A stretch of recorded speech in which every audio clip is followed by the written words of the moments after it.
If you've been on social media lately, you've seen this pitch. Stop using 401ks. The wealthy don't use banks. They use infinite banking. Put your money in whole life insurance, borrow against it tax-free, and become your own bank. It sounds perfect. It's insurance and an investment. It's tax-free wealth. It's the secret of the Rockefellers. But here's the reality check. Insurance agents push this product harder than anything else. Why? Because the commission on that $600 a month check isn't $50. It's nearly the entire first year of your payments. Today, we are taking apart the whole life industry. I'm going to show you the math behind the cash value illusion, why 40% of people cancel these policies within 10 years, losing everything, and why being your own bank is usually just a fancy way to say paying fees to someone else. The sales pitch is seductive because it solves two fears at once: dying too soon and living too long. They tell you get coverage forever, unlike term insurance, which expires. You build cash value. Part of your premium goes into a savings account that grows tax-deferred. And you get liquidity. You can borrow money from yourself instead of a bank. It's marketed as the Swiss Army knife of finance. Why rent your insurance when you can own it? Agents will show you a chart and illustration that shows you becoming a millionaire by age 65 tax-free. But ask your agent one specific question and watch them squirm. If I die, do my kids get the death benefit and the cash value? The answer is usually no. And that is trap number one. Let's say you have a $500,000 policy. Over 30 years, you diligently save up $200,000 in cash value inside that policy. You are proud.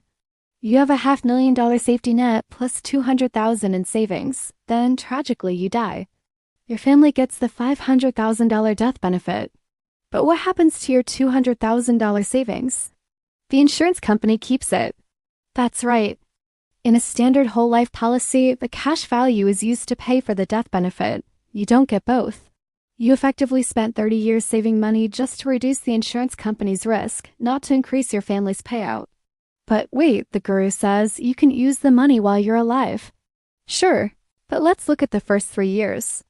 Year 1, you pay $6,000, your cash value?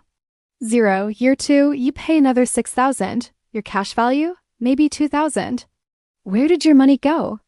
It went to the agent's commission, administrative fees, and underwriting costs. When you buy whole life, you start in a massive hole.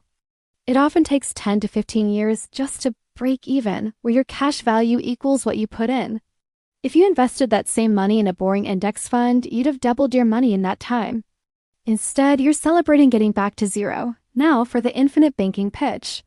They say, borrow from yourself and pay yourself back with interest. When you borrow against your policy, it's not your money you're using. You are taking a loan from the insurance company using your policy as collateral. And guess what?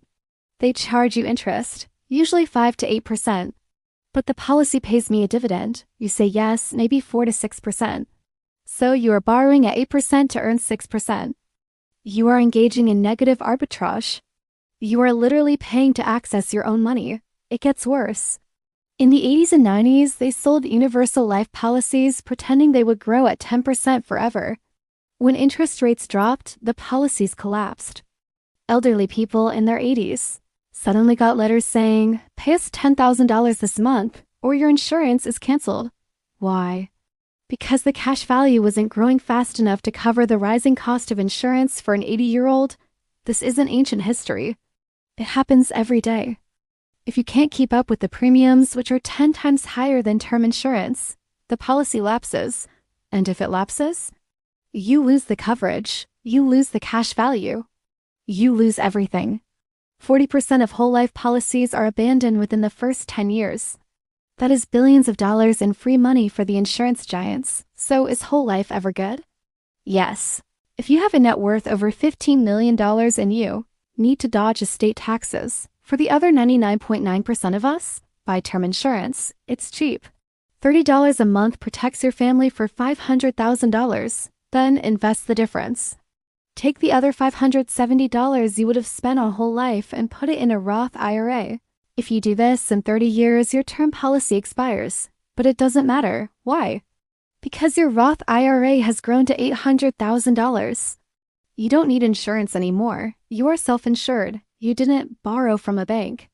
You became the bank. Don't let a salesman turn your fear of death into their commission check. If you enjoyed this audit, you need to see how the car industry tricks you into debt with the monthly payment scam. Click here.